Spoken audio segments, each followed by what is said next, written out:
Hello, my name is Laura. Welcome to this 1-hour class, a basic introduction, a primer on craft, community reinforcement, and family training. This primer is meant for both professionals and families who might want to learn more about craft and see if it would be a good fit for them. My name is Laura Okoloko, and I'm a licensed clinical social worker in the Seattle area. I work as a psychotherapist, working with families who are impacted by a substance use disorder. I'm also a teacher, trainer, and clinical supervisor. I learned craft about 13 years ago and have been using it ever since. I'm a certified craft provider and in the last few years became an approved craft trainer. My hopes for this hour is that you will get a good overview about what craft is. You'll know what to expect from a client's perspective and how to learn and use craft from a helper perspective. CRAFT stands for Community Reinforcement and Family Training. This is a counseling approach that was designed for the concerned significant others, the friends and family of people with a substance use disorder, particularly people who are reluctant or refusing to get professional help. It was developed at the University of New Mexico by Dr. Robert J. Myers and his colleagues. And although you may be hearing about it for the first time because of its recent popularity, it's not new. Craft has been around and tested in research settings for almost 30 years. So let's first think about who's impacted by substance use disorders. Certainly a lot of people. About 1 in 10 people will have a substance use disorder in their lifetime. But even more people are impacted by substance use disorders because it's estimated that for every one person having problematic use of drugs and alcohol, as many as 5 loved ones are negatively impacted. This is certainly true for children.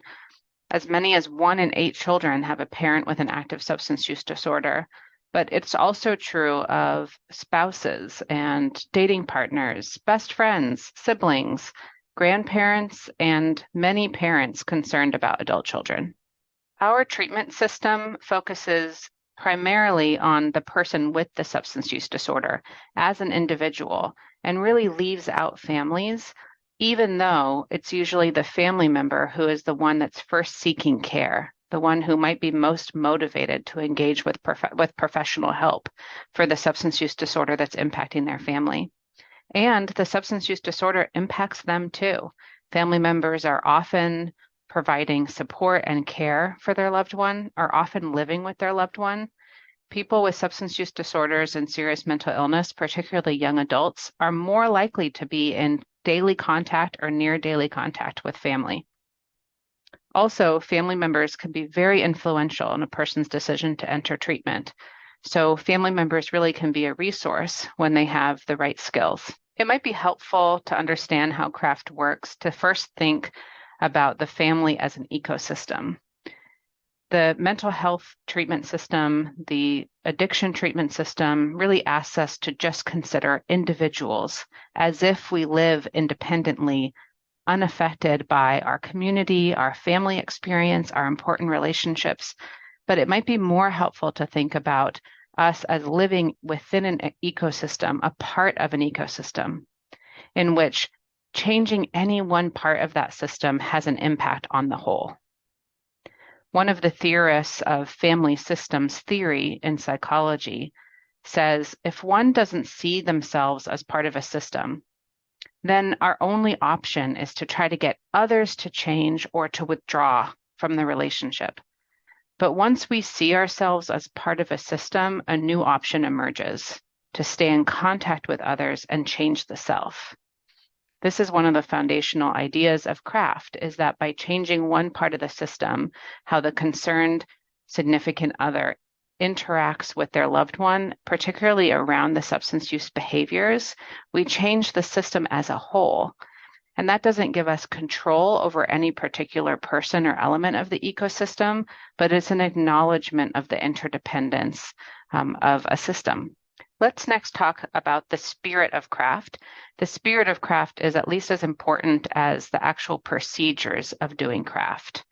So this is a modern approach that focuses on being respectful of not only the person that you're working with as the provider, but also respectful of the person with the substance use disorder, even if they might never come into the session. It's a hopeful approach. We believe that recovery is possible for everybody. It's a relational approach. Unlike some more detachment-based approaches, this is an approach that uses the leverage of interdependence and relationship in order to have a positive influence on one another, which again is not the same as control. It's a non-judgmental and non-confrontational approach. This was developed as an alternative to traditional confrontational interventions and an alternative to detachment-based assistance that's provided in an Alanon setting. So this is an approach that values and uses the relationship between family members to use influence in a positive way. Let's consider some myths. These are myths that are very common about people with substance use disorders and their families. I've believed some of these myths in the past and have had to challenge some of my own thinking in these areas in order to be a more effective craft-based counselor. The first one is the myth that there's nothing anyone can do to help someone before they're ready for change. When in fact, families can influence each other greatly. I know this from experience, but also from what the research tells us. Families can be very influential on their loved one's decision to enter treatment. You might be familiar with the ideas of stages of change, the idea that change is not like a light switch that we go from on or off, motivated for change or unmotivated for change, but rather that we move through different stages as we think about change, prepare to make change, move into action stage of change, and then hopefully maintaining our change. I know as a family member, we really want our loved ones to be in action stage of change all the time, but that's not really how change works. So there are ways to help people who are not quite ready for action stage of change to move into action, and that's part of what CRAFT is doing. Again, you'll hear me repeat myself a lot. Influence is not control. This is not about trying to make anybody do anything. But the message here is that we don't have to have hopelessness about the possibility of change, and we can do more than just wait. Another really common myth around substance use disorders is that we have to make someone hit rock bottom and that this is the best way to help somebody change. But in fact, making things worse doesn't necessarily make it better. Family support is really a protective factor, not a risk factor. And so we want to protect the family relationships that can really be helpful to someone who's suffering because of their substance use problems. We do not have to wait for someone to get worse before we start using that relational influence to try to influence some people to take some steps towards change. Also, people change for all kinds of reasons. Certainly, some people do change because they are experiencing really negative consequences of their use.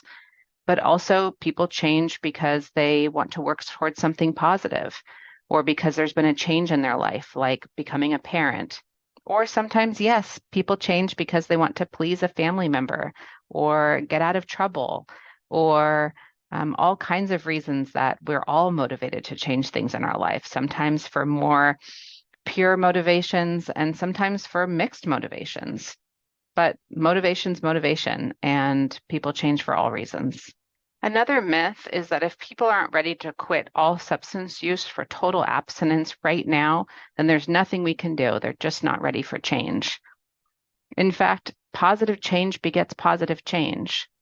As a social worker, there's an idea in my profession that we should try to meet people where they're at, rather than trying to hold the bar high out of reach. And I think that spirit is helpful here. We can meet people wherever they are in their stage of change, wherever they are in their relationship with substance use, and begin to walk alongside them.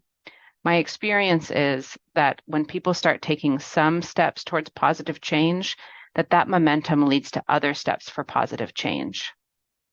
Unfortunately, our treatment system really has been designed for people who are ready for total abstinence from all substances.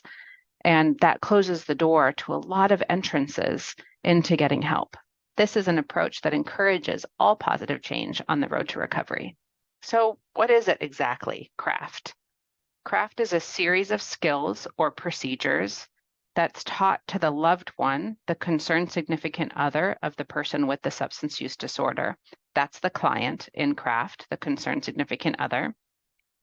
The CRAFT counselor learns these procedures and teaches these procedures then to their clients, the concerned significant other, so that they can use them with their family member. There's a couple goals of craft. One is recovery for the person with the substance use, reduced substance use or eliminated substance use, and that the person will accept professional help and enter treatment of some kind. That doesn't have to be an inpatient rehab. In fact, most people who get help for a substance use disorder will not go to inpatient rehab to get that help. The second goal is reduced distress for the family, reduced depression and anxiety, improved relationships and emotional well-being for the concerned significant other. We can work on both of those goals at the same time. We don't have to pick which person in the family is going to be helped by this method. So as I said, CRAFT is a series of procedures or skills that are taught to the concerned significant other. The one that I usually start with is the communication training. CRAFT teaches a positive communication approach that includes learning the positive communication and then practicing it together. Communication patterns are really hard to change initially, so lots of role play practice and practice with people other than the person with the substance use disorder will make it an easier skill to reach for when you're talking to your loved one with a substance use disorder. I also teach this usually in the beginning of my work with a new client because the other skills in craft really rely heavily on communication. So then we can return to the foundation of the positive communication training that we've been practicing. It also includes the goal setting procedure, which helps people, the concerned significant other, to set goals for their own self-care, as well as goals for relational improvement with their loved one. I like to think about self-care as really self-preservation. Loving someone with a substance use disorder is a marathon, not a sprint. And it's really important to take care of yourself along the way in a way that's really more deeper and more meaningful than just occasionally doing a nice thing for yourself. Self-care is really about how you preserve your own well-being while in this relationship. And that's important because when we get burned out and resentful and exhausted, then we often want to cut off the person and go away from them. And we are really looking at how to preserve yourself while preserving the relationship. Another really important procedure in craft is behavior mapping. This is a way that we can learn to understand behavior deeper than what we see at first glance. You might think of this like an image of an island sticking out of the ocean. And if we could see underwater, we would see that that little top that looks like the island to us is really just the top of a much bigger mountain, although we can't see most of the mountain because it's underwater. Behavior mapping is like draining the water so we can see the full mountain in all of its shape. So this includes understanding what triggers a behavior in our environment, but more importantly, how those triggers trigger something internal. What are the thoughts and feelings we have about those triggers that increase the chance we do a behavior that has been a problem? And then once that behavior occurs, in what ways does that behavior get reinforced, usually accidentally rewarded by people in our lives? And then what positive consequences come from this problematic behavior? Mapping out behavior helps to give us a lot of new ideas about intervening in problematic behaviors. Can we avoid triggers? Can we challenge unhelpful thoughts about those triggers or cope with feelings in different ways?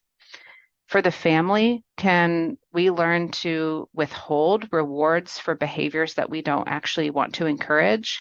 And can we step out of the way and allow natural consequences for those behaviors so that the feedback loop for behaviors makes more sense, that healthy behaviors are being rewarded and negative drug-using behaviors are not? Building off of this understanding from behavior mapping, we can then start to use the other skills of rewarding positive, sober behavior and treatment-seeking behavior, and stepping out of the way and allowing natural consequences for unhealthy or drug use behaviors. This is not the same thing as bribing or punishing, but instead helps families leverage their influence to reinforce behaviors that they want to see more of.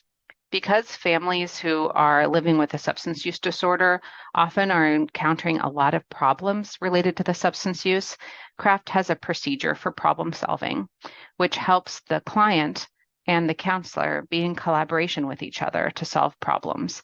It's not the role of the CRAFT-based counselor to tell families what to do about all of their problems or to solve their problems for them, but rather to be working together to use the skills that they're learning to help create positive change in their family. Also really important in CRAFT is the treatment engagement procedure, a series of steps that the family is coached in to prepare to ask their loved one to enter treatment of some kind. This is all done without a confrontation and without a traditional intervention. CRAFT is an evidence-based approach.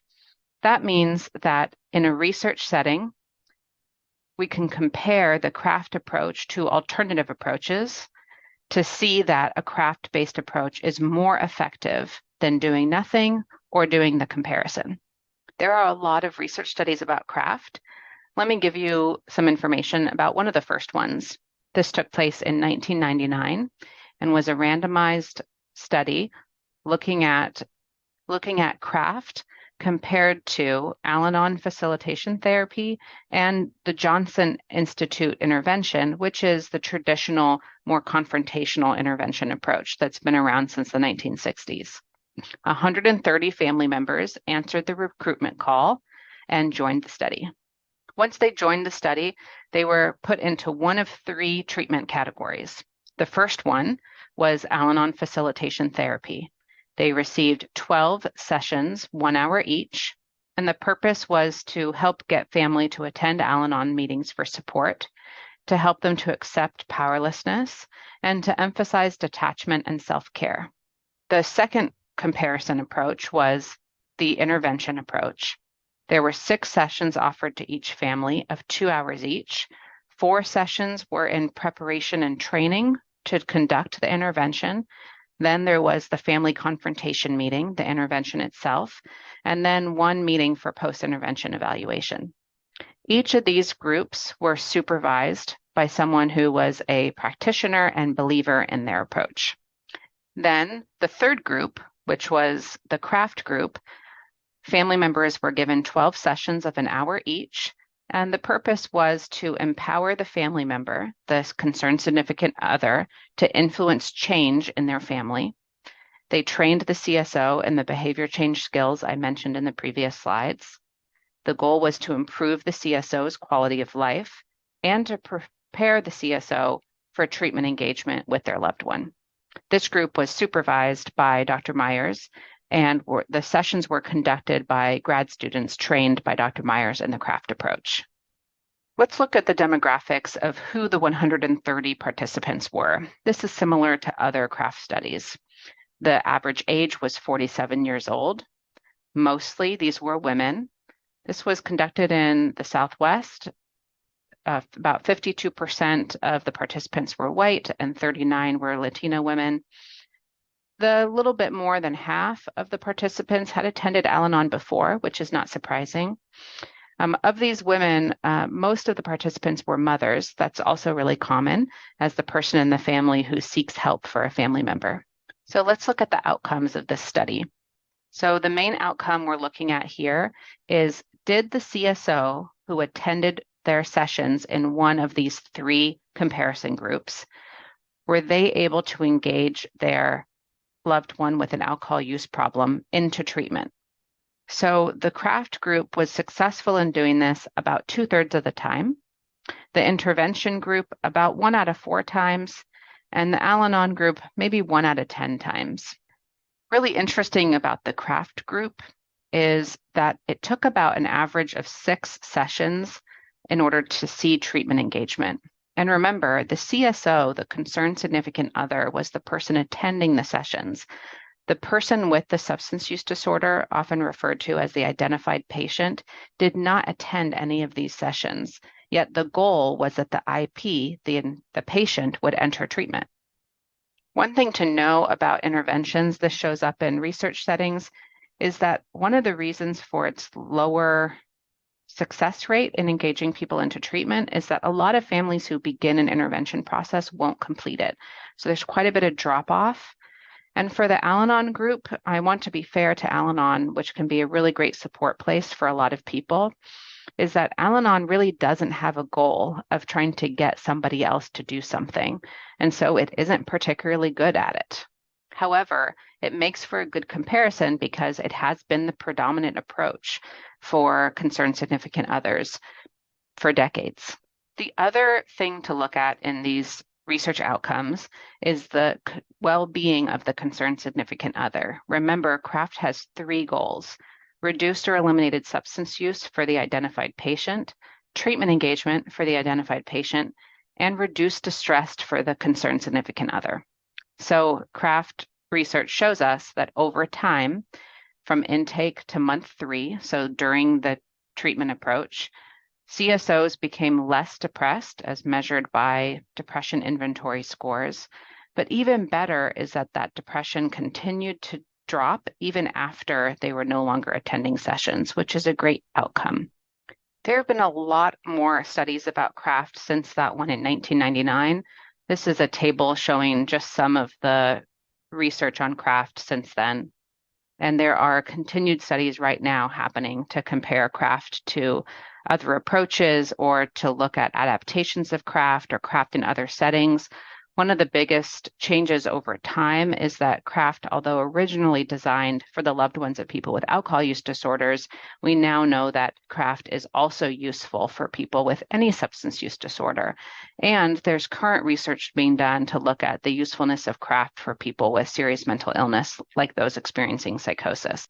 One thing to glean from looking at these studies over time is what are the characteristics that make CRAFT most effective? Not all studies are equal. Some of those characteristics include offering an individual modality to the concerned significant other, meaning although CRAFT is really great in a group setting, I really like doing CRAFT in groups because people can learn from the wisdom of each other and it can reduce shame and feelings of isolation in this problem. But this research does show us that we still want to be able to offer individual sessions, even when we're offering group sessions, that will increase positive outcomes. Another important component is that the practitioner of CRAFT receive adequate training and supervision. Some of these studies with less good outcomes did not have as robust training for the person providing CRAFT services. Another thing that's really helpful is integrated addiction treatment. That can't happen in every setting. What I mean is, as an individual therapist, when I'm working with a concerned significant other, I can't offer integrated addiction treatment. I can't have the person come into my office and see somebody else in my office when they're ready for an intake because I work alone. Ideally, if CRAFT is being done in a treatment setting, then the treatment for the IP, for the patient, can be seamless and easy and warm in order to facilitate that handoff into treatment for the IP. As an individual practitioner, I can try to replicate that by knowing providers in my community well and providing coordinated referrals and a warm handoff instead of just a list of phone numbers. So we can replicate some of that, but ideally those are integrated and seamless. As I said, there's newer adaptations of CRAFT all the time. CRAFT in groups is one that has been around for a while and is a really great way to offer CRAFT in a way that's affordable and accessible for many people. You may actually already be familiar with CRAFT if you have done an online group, maybe with Allies in Recovery or with Smart Recovery friends and family. So what can you expect if you were to receive CRAFT-based services as the client? In your first session, your CRAFT-based counselor will be interested in understanding the problem from your perspective. When did this start? What's been happening? How is it impacting you? What have you already tried in the past? What's been helpful? What's not been helpful? Although CRAFT was designed for treatment engagement, the truth is most people who come to me for the first time for CRAFT-based counseling have already seen their family member accept help at some time. Often they've already been to treatment. So it's also good to know that CRAFT is just as useful, in my opinion, for helping people to stay in treatment or to re-enter treatment after a past treatment episode. Unfortunately, a single episode of treatment is usually not the course that works for most people. Many people have to engage in treatment many times in order to find long-term recovery from their substance use disorder. And remember, treatment doesn't just mean inpatient rehab. Treatment can mean individual therapy, outpatient groups, addiction psychiatry, supportive sober living, group support, individual support, family therapy support, medication support, for example, medications for opioid use disorder like Suboxone or methadone. Treatment means a lot of things.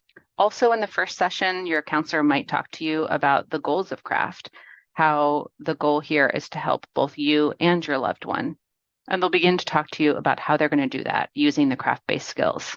There's nothing that you have to do as the concerned significant other. Remember, you're just being taught a series of skills, but you're going to have to experiment with whether those skills produce the change you're looking for or not.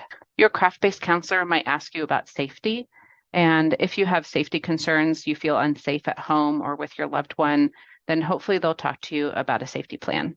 There's no particular order in which you'll be taught the skills in subsequent sessions. Really, that's up to you and the CRAFT-based counselor to work together to determine which skills are most useful to you immediately and what skills you might learn later. You might also repeat some skills. It's really hard to change behavior for everybody. So people often need a repetition of the skills that they're learning. So you might come into future sessions with a current problem you're having and get help applying some of the skills you've already learned, and maybe even role-playing those to prepare you before you go home. Throughout the sessions with your CRAFT-based counselor, they'll continue to be interested in what's going on day to day in your family life and what problems are occurring, so they can help to understand the specific dynamics of the substance use problem in your family and help you to apply the skills that they're going to teach you to determine how you can try some behavior experiments. So as I mentioned, they might help you with a behavior roadmap to get a better understanding of the things that motivate behavior and the things that reinforce behavior, and then help you to design a series of behavioral experiments. For example, if your loved one has begun to see an individual counselor, even if they haven't changed their drinking or drug use behavior yet, your CRAFT-based counselor might encourage you to identify a rewarding behavior that you can have in response to them attending those sessions. Maybe a compliment or an acknowledgement, or maybe a tangible reward like offering to give your loved one a ride to those appointments to make it easier for them. Using the natural consequences procedure, your CRAFT-based counselor might help you to identify ways that you've been accidentally reinforcing a drug use behavior that you don't want to see happen anymore.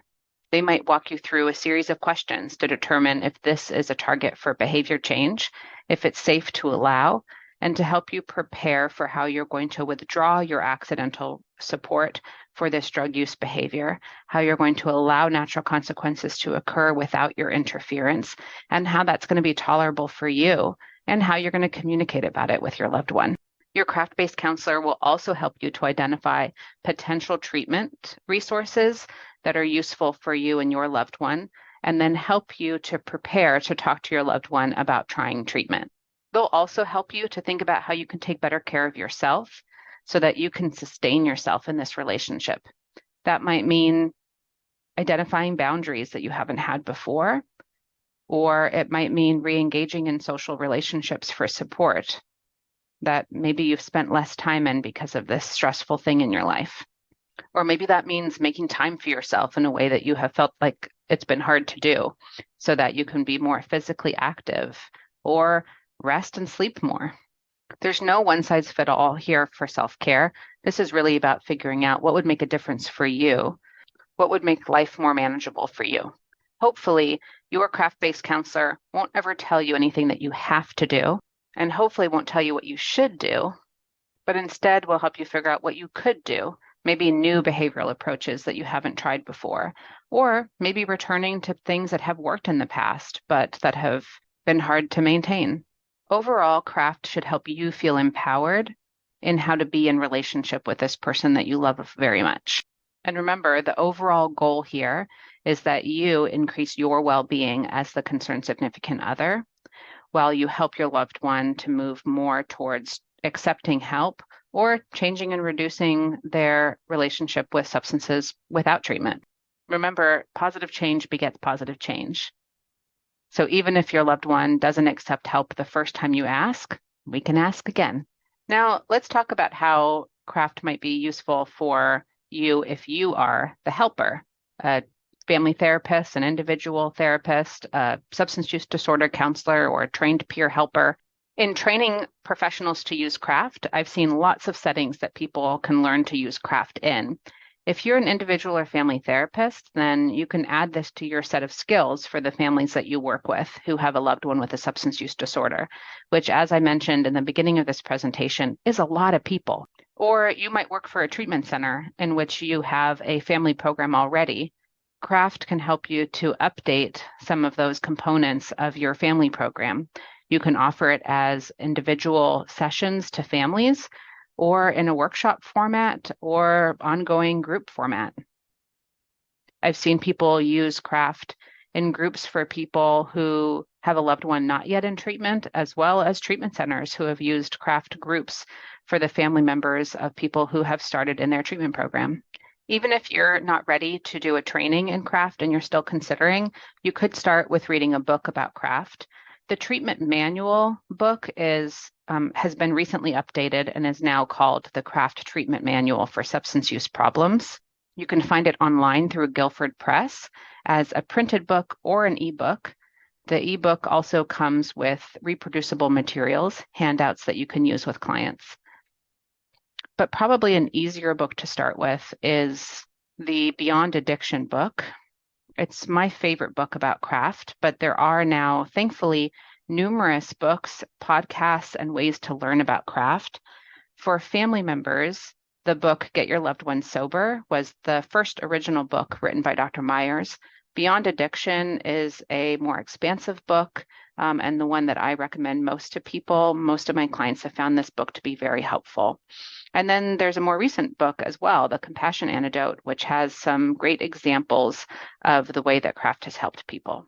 There's also a number of great podcasts to learn about craft. Living with Your Child's Addiction, hosted by Heather Ross, who is craft trained. The Beyond Addiction Show, which is hosted by the same group that wrote the book Beyond Addiction and also the 20-minute guides. They are also the developers of the Invitation to Change approach, which is a craft-based approach that expands craft to add elements of ACT. And the Family Addiction Coaching podcast, hosted by Patrick Doyle, another great craft-trained person. The best resource to learn craft, whether you're a provider or a family, is the website Helping Families Help, which is cultivated and hosted by the wonderful Cordelia Krause in Oregon.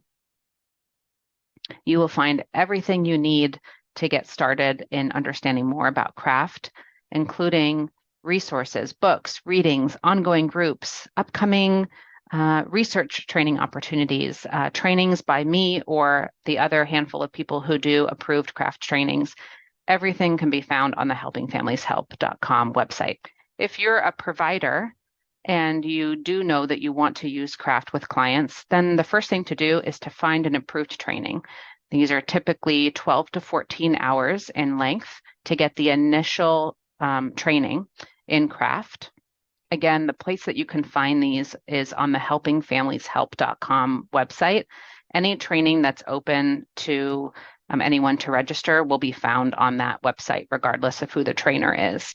If you work for a treatment agency or other group or community that wants to start using craft, you can also bring a craft trainer to your agency and community rather than waiting for a public available training.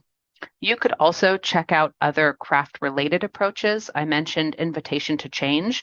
You can also find Invitation to Change trainings on the Helping Families Help website, or Smart Recovery Family and Friends. Those meetings are also craft-based. If you don't have a craft group in your community and you're looking for support for yourself for a loved one, that's another place that you can find this type of support is on the Smart Recovery Family and Friends website, and then see if they have a support group in your community. Again, there's the book that I mentioned. I don't recommend this one for you if you're the concerned significant other, but if you're the provider looking to use craft, then the Craft Treatment Manual is for you. I welcome you to get in contact with me if you have questions about craft or you want to be in connection with other people who are using craft, or you're looking for training for yourself or your agency or community. You can find information about training on my website, and you're welcome to email me. Thanks for learning about craft today.